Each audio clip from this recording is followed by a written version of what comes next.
Dan perlu diingat masing-masing metode itu punya kekuatan dan punya kelemahan. Artinya masing-masing metode itu punya kelebihannya serta punya kekurangannya. Sebaiknya kita tidak dikotomi satu metode planning scheduling dan planning scheduling lain, tetapi harusnya saling melengkapi. Jadi mungkin kita di lapangan kalau proyek kita cukup kompleks gitu, bisa jadi kita mungkin butuh bar chart dan presiden diagram yang notabene itu adalah kepunyaan dari network planning. Atau nanti kalau kita bicara line of balance ini tidak bisa berdiri sendiri karena dia tetap harus ada network planning dulu yang harus kita buat sebagai salah satu bentuk urutan kegiatannya, baru kita bisa buat line of balance itu.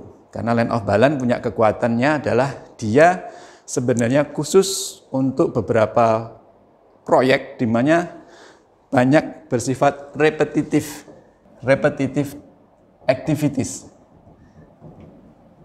Jadi proyek-proyek yang punya banyak kegiatan-kegiatan yang berulang, maksudnya seperti itu.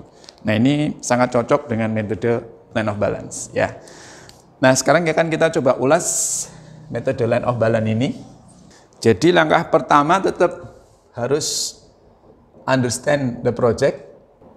Nah, dari understand the project ini kita akan munculkan tadi adalah WBS.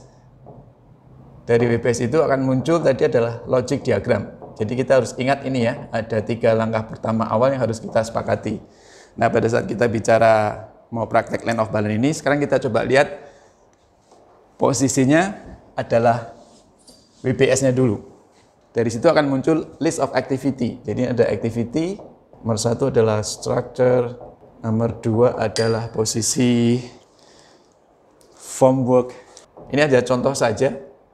Nomor 3 adalah posisi air conduct, nomor 4 adalah posisi hydraulic, nomor 5 adalah posisi internal brakes, nomor 6 adalah posisi concrete facade, nomor 7 adalah ceiling, nomor 8 adalah posisi finishing.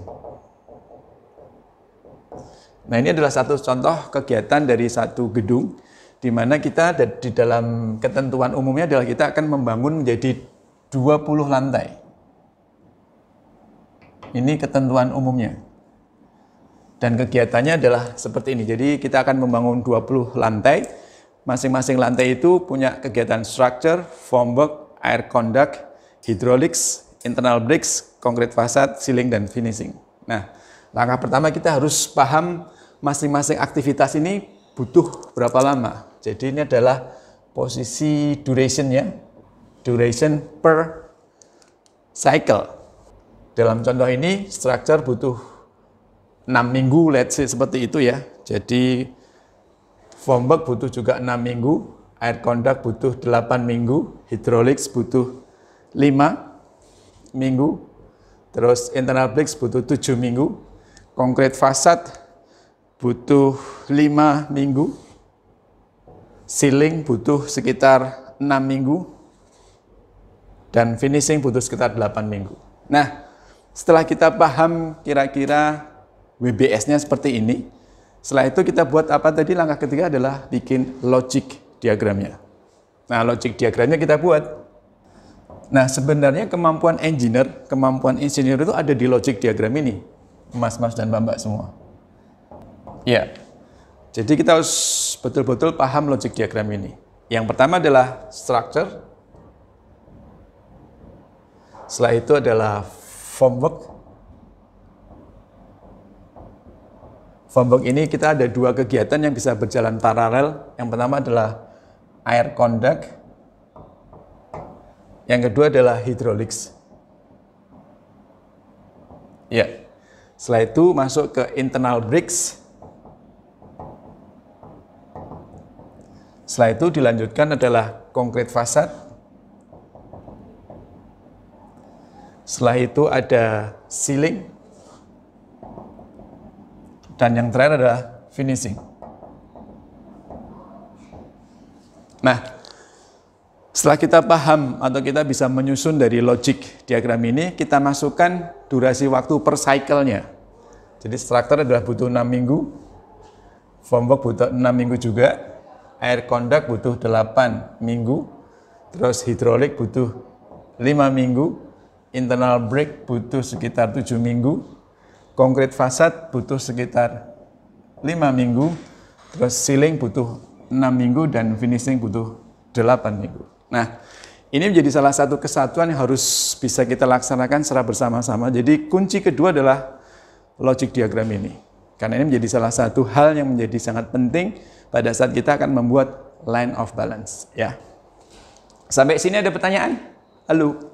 Nah, setelah kita buat logic diagramnya, kita akan menghitung secara lebih detail dan bagaimana menggambar line of balance tersebut. Jadi dari list of activity itu kita buat lagi agak lebih detail, di mana di sini akan dibuat satu tabel di mana termasuk kapan pekerjaan itu dimulai dan kapan pekerjaan itu selesai. Ya, jadi kita buat lagi list of activity lagi. Jadi ini ada activity seperti tadi kita buat lagi. Ini adalah duration per cycle. Ya, setelah itu kita punya posisinya adalah kita harus menghitung posisi dari total duration-nya. Ya, setelah itu kita harus tahu kapan start. Setelah itu kita tahu, mohon maaf ini kolomnya terlalu sempit. Start, ini adalah finishing. Kapan itu finish posisinya. Nah, ini harus kita kerjakan bersama-sama. Dan kita harus muat lagi, kita tulis lagi. Kegiatan pertama adalah structure. Kegiatan kedua adalah posisi formwork. Kegiatan ketiga adalah posisi air conduct. Kegiatan keempat adalah hydraulics. Kegiatan kelima adalah internal breaks. Kegiatan keenam adalah posisi fasad. Kegiatan ketujuh adalah ceiling. Kegiatan delapan adalah finishing. Ya. Nah, lebih bagus sekarang kita juga akan mulai bagaimana menggambar dari line of balance. Kita siapkan, jadi kalau line of balance itu grafik horizontalnya adalah waktu, sementara grafik vertikalnya adalah posisi produk. Nah, kita ingat bahwa kita akan membuat 20 lantai, jadi mohon izin ini harus hati-hati. Ini adalah garis titik 0, kita buat di titik 1 dulu posisinya. Jadi nanti yang kita gambar di garis nomor 1 ini posisinya. Ya, kita akan bagi menjadi beberapa titik di sini. Ada 50 minggu posisinya. Ini 100, ini posisi 150, ini posisi 200 minggu, dan terakhir adalah posisi 250 minggu. Posisi seperti itu. Ini 1, terus mohon izin ini saya langsung ambil di sini ada posisi 5, ini posisi 10, ini posisi 15, ini ada posisi lantai ke-20. Jadi posisi lantai ke-20 ada di sini posisinya. Ya. Nah, ini paling bagus kalau kita bisa lakukan secara simultan, ya. Kita perhatikan bahwa kita akan punya target 20 lantai. Durasi per week-nya adalah struktur kita masukkan adalah 6, formwork adalah 6, air conduct adalah 8 per cycle, maksudnya seperti itu. Hydraulics adalah 5, terus internal breaks adalah 7, fasad adalah butuh 5 minggu per cycle, ceiling adalah 6, dan finishing adalah 8. Karena kita butuh 20 lantai, berarti harus kita kalikan 20. 6 kalikan 20 berarti total durasinya adalah 120 minggu kalau kita bikin strukturnya gitu. Formwork demikian juga, 6 kali 20 adalah 120. Air conduct adalah 8 per cycle-nya, kalikan 20 lantai berarti dia 160. Hidrolik adalah 5 minggu, kita kalikan 20 berarti dia butuh 100 minggu. Internal break adalah 7 minggu per cycle, jadi kalau kita kalikan 20 menjadi 140 posisinya. Fasad adalah 5 minggu, kalikan 20 dia menjadi 100. Ceiling dia adalah 6 minggu, kalau kita kan 20 menjadi 120, dan yang terakhir adalah finishing adalah 8 minggu per cycle, kalikan 20 lantai berarti menjadi 160. Ya. Semoga sampai di sini mas-mas dan mbak-mbak bisa jelas dan bisa mengikuti bagaimana proses kita membuat line of balance method. Ya. Nah, setelah itu kita buat startnya. Tentu yang start pertama dari hari ke-0. Ya. Hari ke-0 mulai start, setelah itu ditambah 120, menjadi finish di hari ke-120 ya. Jadi di lantai 1 ini kita mulai buat hari ke-0 di situ. Kita akan selesai di posisi posisi adalah ke-120. 120 kira-kira posisi ada di sini nih, 120. Nah, ini kita tarik garis dari 1 menjadi ke-120. Seret. Ya. Kita tulis di sini adalah structure. Terus yang hari kedua adalah form work. Jadi setelah 0 ditambah 6, dia posisinya adalah 6 di sini. Mohon maaf tidak jelas ya. 6. Karena 0 ditambah 6. Jadi form work adalah kegiatan kedua. Ini kan sudah 6 dulu. Jadi dia mulai ke hari ke-6. Ditambah 120 menjadi 126. Jadi dia ada di posisi di sini. Kira-kira 6 itu ada di sini gitu ya. 6 itu ya. Ini adalah 126. 126 minggu posisi. Jadi untuk bisa 20 lantai dia akan membuat grafik seperti ini. Ini adalah form work. Ya. Nah, kita tetap harus berpedoman kepada logic diagram yang ada. Kita harus hati-hati, setelah form work ada 2 kegiatan bersifat paralel, yaitu aircon, duct, dan hydraulics. Kalau kita lihat aircon, duct, sama hydraulic, hati-hati, kita lihat cycling time-nya. Bahwa aircon duct adalah 8 minggu untuk 1 kali putaran, sementara hydraulic adalah 5 minggu untuk sekali putaran. Nah, dari form work ke aircon duct, suksesornya adalah aircon duct, dia putarannya adalah lebih lambat. Artinya yang tadinya 6 minggu sekali putaran, ini jadi 8 minggu per putaran. Jadi ini hubungannya adalah finish to finish. Jadi ini adalah 6 ditambah 6 berarti 12, mulanya hari ke-12 itu ya. Ditambah 160, jadi 172. Jadi di sini posisi adalah 12, sekitar di sini mungkin ya 12 ya. Ini adalah 172, ada di sini mungkin kira-kira posisinya. Seret, ini adalah aircon duct. Ya, semoga bisa dilihat dengan jelas grafiknya gitu ya. Nah, yang harus hati-hati adalah form work, suksesornya adalah hydraulics, di mana putaran hydraulicsnya lebih cepat. Karena form work itu satu putaran adalah butuh 6 minggu, kalau di hydraulic butuh hanya 5 minggu, jadi dia lebih cepat.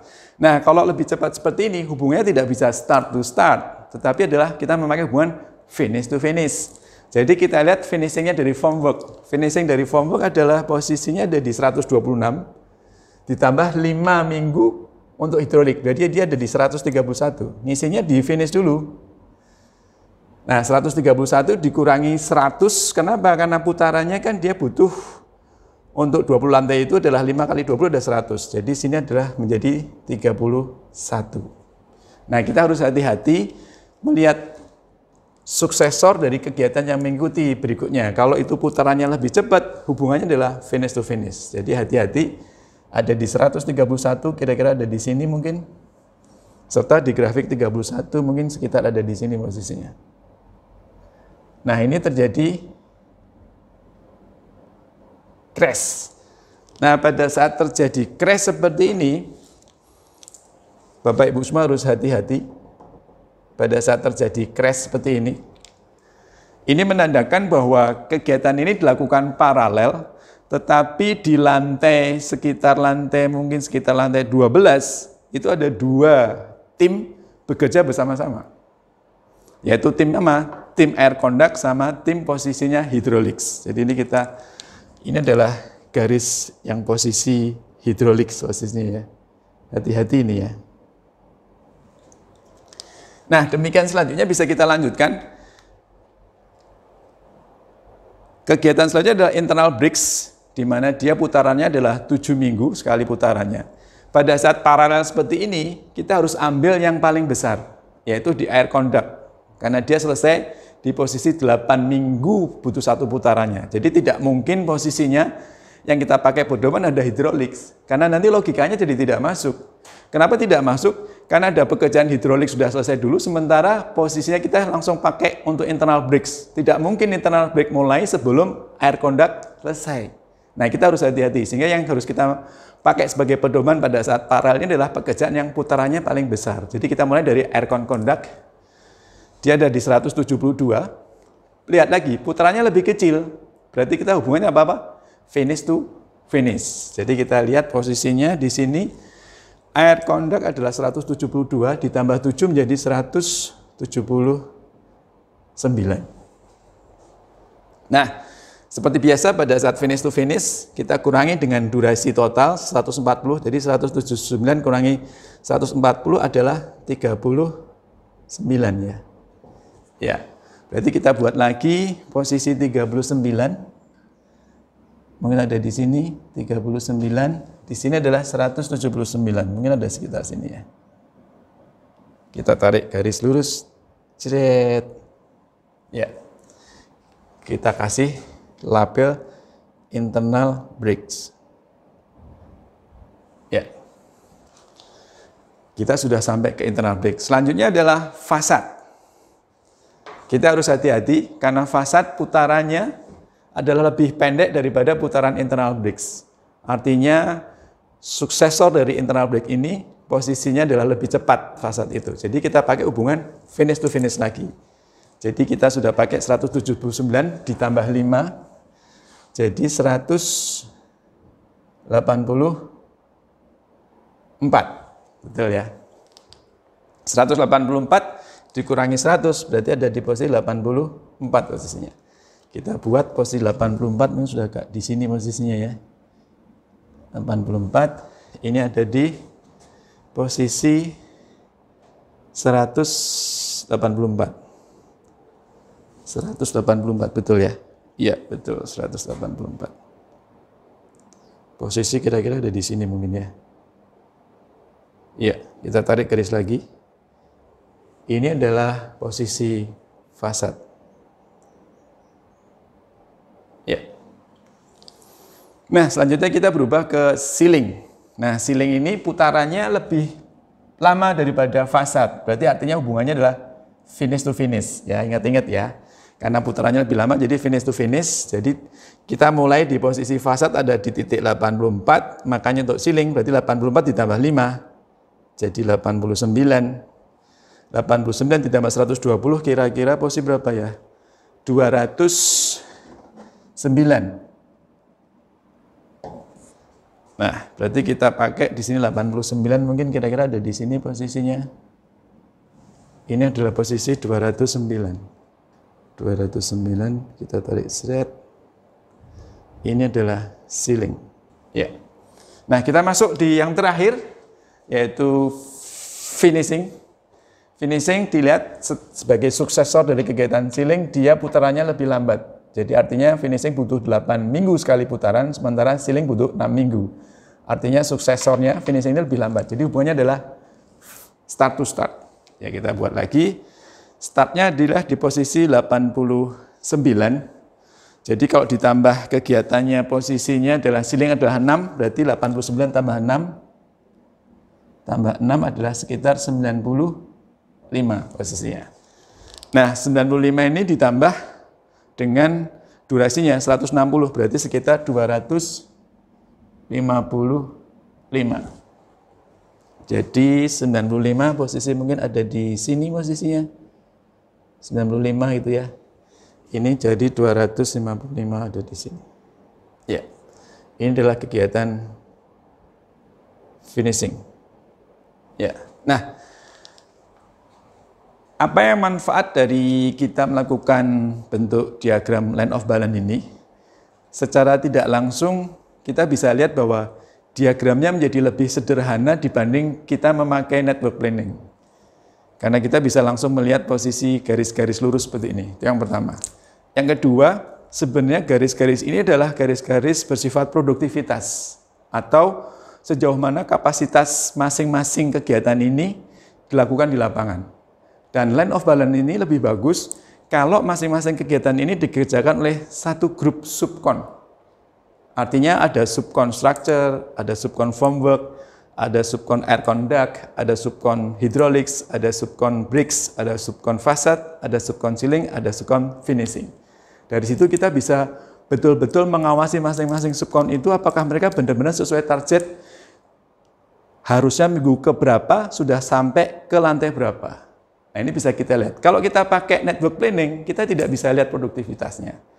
Artinya, dua metode ini saling melengkapi.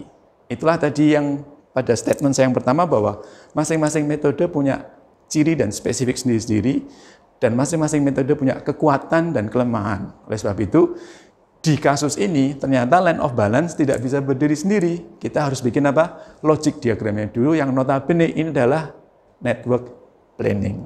Nah, dari sini kita bisa lihat kalau kita sebagai manajer proyek, kalau kita ingin mempercepat proyek, berarti harus kita tingkatkan produktivitasnya. Dengan apa? Dengan merubah dari garis gradient ini, bisa kita buat lebih stiff atau lebih tajam. Tetapi pada saat lebih tajam ini, kita tidak boleh merusak posisi logic diagramnya ini.